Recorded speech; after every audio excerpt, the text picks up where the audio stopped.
একদিনে সর্বোচ্চ 11,700 বেশি মৃত্যুর রেকর্ড, মোট আক্রান্ত ছাড়ালো 6 কোটি।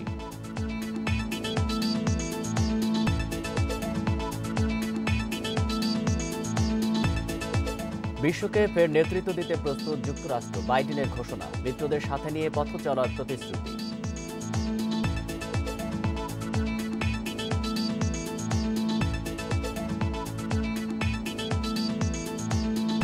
আবারও চীনের 43টি মোবাইল অ্যাপস নিষিদ্ধ করল ভারত, তালিকায় ই কমার্স সাইট আলি এক্সপ্রেস।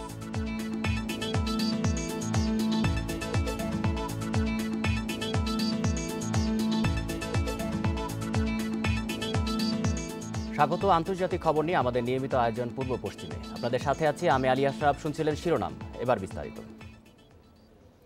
করোনার দ্বিতীয় ধাপের সংক্রমণে আবারও একদিনে সর্বোচ্চ মৃত্যু দেখল বিশ্ব। 24 ঘন্টায় রেকর্ড 11,700 বেশি মানুষের প্রাণহানি হয়েছে। এ নিয়ে মৃতের সংখ্যা দাঁড়ালো 14,14,000-এর বেশি। নতুন প্রায় 5.5 লাখ রোগী নিয়ে বিশ্বের মোট আক্রান্তের সংখ্যা 6 কোটি ছাড়িয়েছে।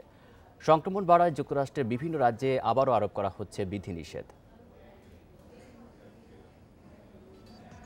করোনার প্রথম দফার সংক্রমণে দৈনিক মৃত্যুর সংখ্যা 9,000-এর গণ্ডি না পেরোলেও দ্বিতীয় দফায় এর সংখ্যা ইতিমধ্যে 12,000-এর কাছাকাছি পৌঁছে গেছে। পাশাপাশি দ্বিগুণ হারে বেড়েছে সংক্রমণের হার। মঙ্গলবার সবচেয়ে বেশি 2,100-র বেশি মৃত্যু হয়েছে যুক্তরাষ্ট্রে, যা দ্বিতীয় ধাপের সংক্রমণ শুরুর পর থেকে দেশটির সর্বোচ্চ প্রাণহানি। নতুন করে ভাইরাস পাওয়া গেছে 1,75,000 মানুষের দেহে। সংক্রমণ বাড়ায় আবারও নতুন করে বিধিনিষেধ আরোপ করেছে নিউ ইয়র্ক। এছাড়াও যুক্তরাষ্ট্রের রেকর্ড পরিমাণ করোনা রোগী হাসপাতালে ভর্তি রয়েছে বলে জানিয়েছে সিটিপি। বর্তমানে দেশটির প্রায় 90,000 মানুষ চিকিৎসাধীন রয়েছে বলে জানায় তারা। ফাইজারের ভ্যাকসিন ব্যবহারের প্রস্তুতি নিচ্ছে ফ্লোরিডা রাজ্য সরকার।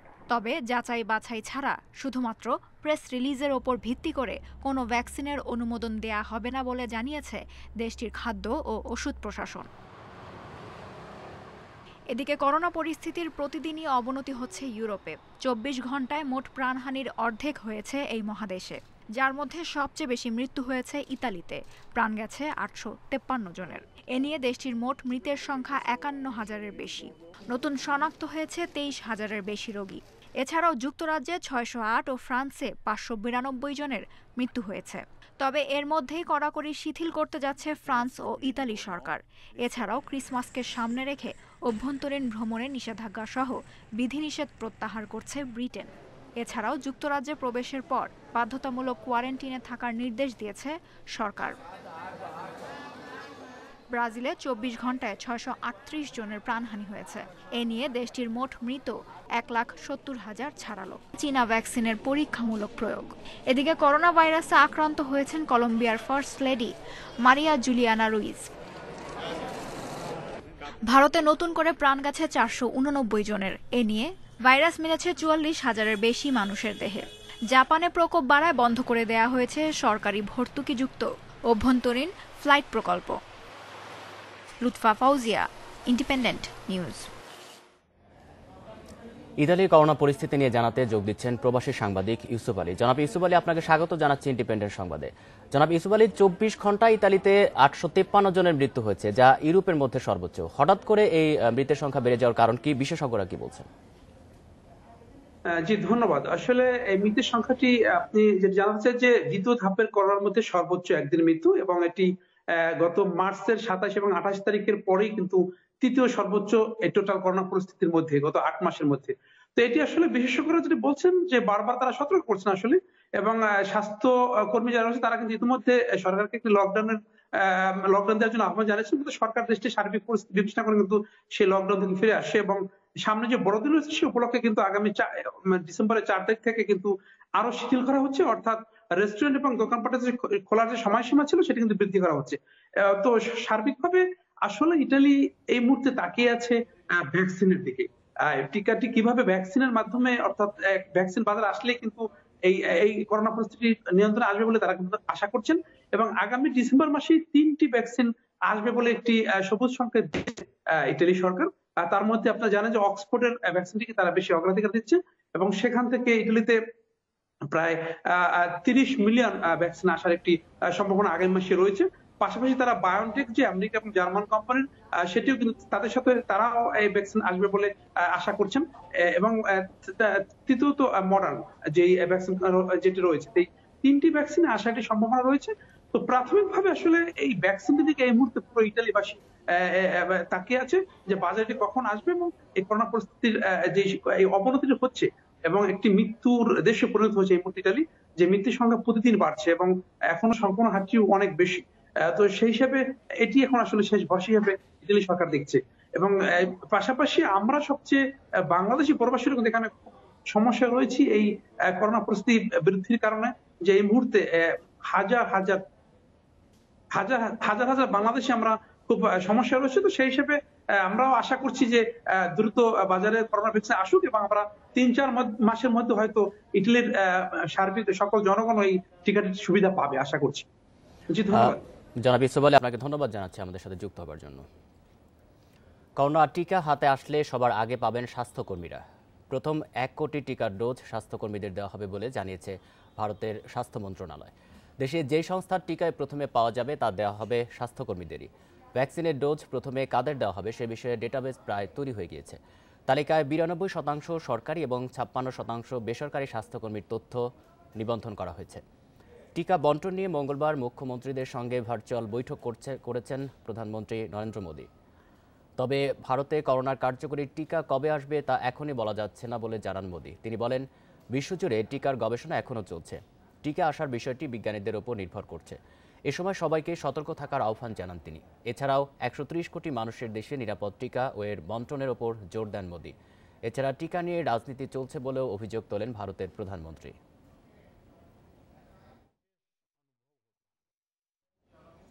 করোনা ভ্যাকসিন উদ্ভাবনের দৌড়ে পিছিয়ে নেই রাশিয়াও। যুক্তরাষ্ট্র ও যুক্তরাজ্যের ভ্যাকসিন সাফল্যের পর স্পুতনিক 5 ভ্যাকসিন 95% কার্যকর হবার দাবি করল মস্কো। মঙ্গলবার ক্লিনিক্যাল ট্রায়ালের 42 দিনের পর্যালোচনার ভিত্তিতে এই ফল জানিয়েছে দেশটির স্বাস্থ্য মন্ত্রণালয়। করোনার টিকা উদ্ভাবনে বিশ্বজুড়ে চলছে তীব্র প্রতিযোগিতা।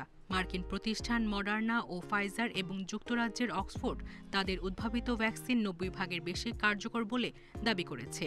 এবার নিজেদের টিকা স্পুতনিক 5 95 ভাগ কার্যকর হওয়ার দাবি করল রাশিয়া। দেশটির স্বাস্থ্য মন্ত্রণালয় জানায়, ক্লিনিক্যাল ট্রায়ালের ফলাফলের দ্বিতীয় দফা পর্যালোচনায় এ তথ্য পাওয়া গেছে। স্পুতনিক 5 উদ্ভাবনে কাজ করছে রাষ্ট্র পরিচালিত গামালায়া ইনস্টিটিউট। প্রায় 19,000 স্বেচ্ছাসেবক অংশ নিয়েছে এই ক্লিনিক্যাল ট্রায়ালে। এর মধ্যে 39 জন করোনা রোগী এবং 18,794 জন সুস্থ মানুষের উপর প্রয়োগ করা হয় 2 ডোজ টিকা। প্রথম ডোজের 28তম দিনে করোনা সংক্রমণ রুখতে 91.4% কার্যকরী এই ভ্যাকসিন, আর 42তম দিনে কার্যকারিতা বেড়ে দাঁড়ায় 95%। এই পুরো সময়ে ব্যবহারকারীদের মধ্যে কোনো বিরূপ পার্শ্ব প্রতিক্রিয়া দেখা যায়নি। আগামী বছর 1 বিলিয়ন ডোজ ভ্যাকসিন উৎপাদনের লক্ষ্য নিয়েছে রাশিয়া। রপ্তানির ক্ষেত্রে স্পুতনিক 5-এর 2টি ডোজের দাম $20 কম হবে বলে জানিয়েছে রুশ বিনিয়োগ তহবিল RDIF। আর রুশ নাগরিকরা এই ভ্যাকসিন পাবেন বিনামূল্যে। যেসব রুশ নাগরিক টিকার জন্য আবেদন করছেন তারা প্রথম ডোজ পেতে পারেন আগামী মার্চে। সায়রা খান, ইন্ডিপেন্ডেন্ট নিউজ। বিশ্বকে আবারও নেতৃত্ব দিতে প্রস্তুত যুক্তরাষ্ট্র। ডেলাওয়্যারের উইলমিংটনে এক সংবাদ সম্মেলনে এই ঘোষণা দিয়েছেন নবনির্বাচিত প্রেসিডেন্ট জো বাইডেন।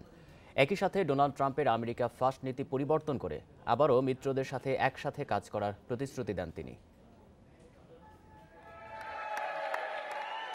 ডোনাল্ড ট্রাম্পের 4 বছরের শাসনামলে মিত্র দেশগুলোর সাথে যুক্তরাষ্ট্রের সম্পর্কে বেশ টানাপোড়েন দেখা গেছে।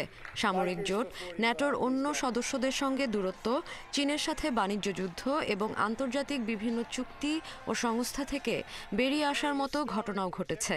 এরপর আবার করোনা মহামারীর ভয়াবহ পরিস্থিতির কারণে বৈশ্বিক পরাশক্তি হিসেবে বেশ ক্ষতিগ্রস্ত হয়েছে যুক্তরাষ্ট্র। সেই ক্ষতি যতটা সম্ভব কাটিয়ে ওঠাই নিজের প্রধান লক্ষ্য হিসেবে ঠিক করেছেন নবনির্বাচিত মার্কিন প্রেসিডেন্ট জো বাইডেন। নিজের মন্ত্রিসভার সদস্যদের পরিচয় করিয়ে দিয়ে তিনি বলেন, বিশ্বকে ফের নেতৃত্ব দিতে প্রস্তুত আমেরিকা। এখন থেকে যুক্তরাষ্ট্র মিত্রদের সাথে নিয়েই আবারও পথ চলবে বলেও প্রতিশ্রুতি দেন তিনি। এই দলের মাধ্যমে এটাই প্রতিফলিত হতে যাচ্ছে যে আমেরিকা ফিরে এসেছে। পিছু না হটে বিশ্বকে আবারও নেতৃত্ব দিতে প্রস্তুত আমরা। ফের টেবিলে প্রধান হিসেবে বসে শত্রুদের মুখোমুখি হতে এবং মিত্রদের খারিজ না করতে প্রস্তুত ওয়াশিংটন। মিত্রদের সঙ্গে একযোগে কাজ করলেই আমেরিকা সবচেয়ে শক্তিশালী অবস্থানে যেতে পারবে। আগামী ২০ জানুয়ারি দায়িত্ব নেয়ার পর ট্রাম্পের একতরফা জাতীয়তাবাদ নীতি থেকে যুক্তরাষ্ট্রকে সরিয়ে নেয়ার ইঙ্গিতও দেন বাইডেন। এদিকে ক্ষমতা হস্তান্তর প্রক্রিয়া এরই মধ্যে শুরু হয়েছে বলে নিশ্চিত করেছেন তিনি। দায়িত্ব নেয়ার পর বর্তমান প্রেসিডেন্ট ডোনাল্ড ট্রাম্পের বিরুদ্ধে করা মামলার তদন্ত কার্যক্রমে মার্কিন বিচার বিভাগকে প্রভাবিত করা হবে না বলেও জানান Joe Biden. Sadia Afrin, Independent News. আবারও চীনা অ্যাপ্লিকেশনে নিষেধাজ্ঞা দিয়েছে ভারত সরকার। সাইবার স্পেসের নিরাপত্তা অক্ষুণ্ণ রাখতে বৃহস্পতিবার নতুন করে ৪৩টি চীনা মোবাইল অ্যাপ্লিকেশনে নিষেধাজ্ঞা জারি করা হয়েছে। এর মধ্যে জনপ্রিয় ই কমার্স সাইট আলি এক্সপ্রেসও রয়েছে। ভারত সরকার জানিয়েছে দেশটি সার্বভৌমত্ব এবং প্রতিরক্ষা ও নিরাপত্তার স্বার্থে এই অ্যাপগুলো নিষিদ্ধ করেছে। এই নিয়ে দফায় দফায় মোট ২২০টি চীনা অ্যাপ্লিকেশন নিষেধাজ্ঞার তালিকায় যুক্ত হলো। এর আগে জুন মাসে টিকটক, উইচ্যাট এবং শেয়ারইট সহ ৫৯টি মোবাইল অ্যাপ ও ভিডিও শেয়ার চীনা অ্যাপে নিষেধাজ্ঞা দেয় ভারত। এদিকে চীনা কর্তৃপক্ষ এই পদক্ষেপকে ভারতে চীনের সকল ডিজিটাল প্ল্যাটফর্ম বন্ধের অজুহাত বলে মন্তব্য করেছে। মূলত লাদাখ সীমান্ত নিয়ে দুই দেশের মধ্যে উত্তেজনা থেকে একের পর এক চীনা অ্যাপ্লিকেশনে নিষিদ্ধ ঘোষণা দেয় ভারত।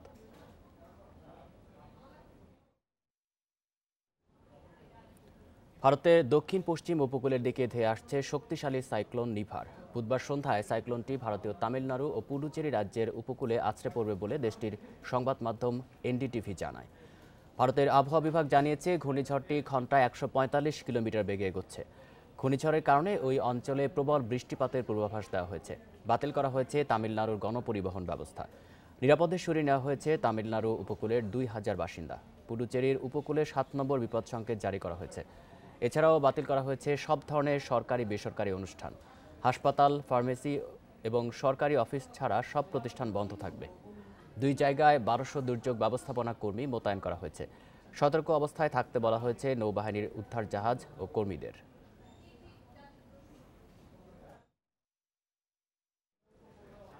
সন্ত্রাসবাদ কর্মকাণ্ডে জড়িত থাকার অভিযোগে সিঙ্গাপুরে এক বাংলাদেশিকে গ্রেপ্তার করেছে আইনশৃঙ্খলা বাহিনী।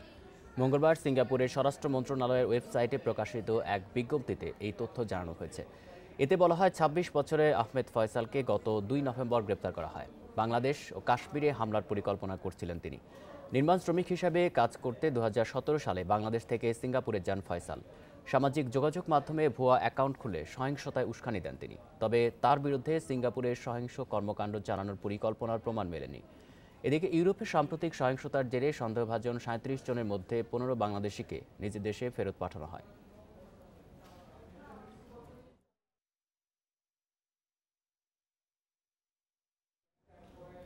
দু ২০২০ সালের শীর্ষ ১০০ অনুপ্রেরণাদায়ী ও প্রভাবশালী নারীর তালিকা প্রকাশ করেছে বিবিসি।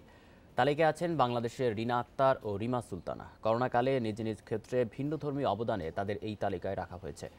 তালিকায় রিনা আক্তার ৬ নম্বরে। তিনি যৌনকর্মীদের সংগঠন দুর্জয় নারী সংঘের সাংগঠনিক সম্পাদক। বিবিসি জানায়, করোনাকালে ঢাকায় কাজ হারানো ৪০০ যৌনকর্মীকে খাবার সরবরাহ করেন রিনা ও তার দল। অন্যদিকে তালিকায় ৮৫তম স্থানে থাকা রিমা সুলতানা পেশায় একজন শিক্ষক ও কক্সবাজারে ইয়ং উইমেন লিডার্স ফর পিসের সদস্য। তিনি রোহিঙ্গা শরণার্থীদের শিক্ষার ব্যবস্থা করেছেন। এছাড়া বেতার সম্প্রচার ও থিয়েটারের মাধ্যমে নারী, শান্তি ও নিরাপত্তা বিষয়ক জাতিসংঘ নিরাপত্তা পরিষদের প্রস্তাবনা নিয়ে সচেতনতা তৈরির কাজও করেছেন রিমা। ১০০ নারীর এই তালিকায় দক্ষিণ এশিয়ার মধ্যে ভারতের ৪ জন, পাকিস্তান ও আফগানিস্তানের ২ জন করে আর নেপালের ১ জন নারী রয়েছেন।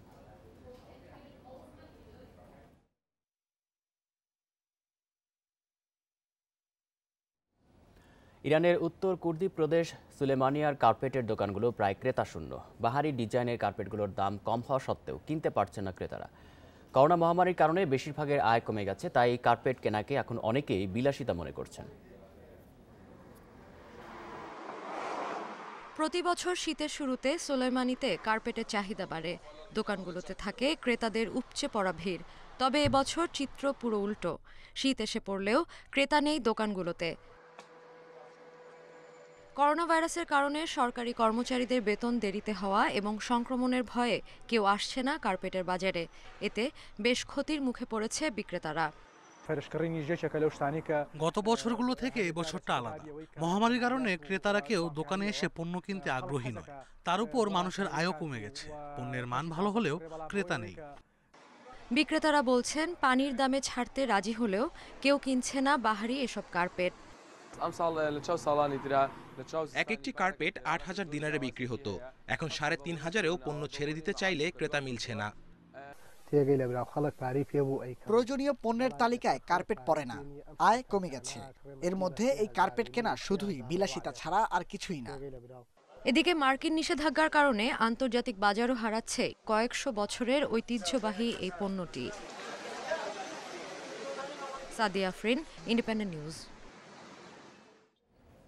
এই ছিল পূর্ব পশ্চিমে ইন্ডিপেন্ডেন্ট টেলিভিশনের সব খবরের আরো বিস্তারিত জানতে চোখ রাখুন ফেসবুক, ইউটিউব এবং টুইটারে। ধন্যবাদ সবাইকে।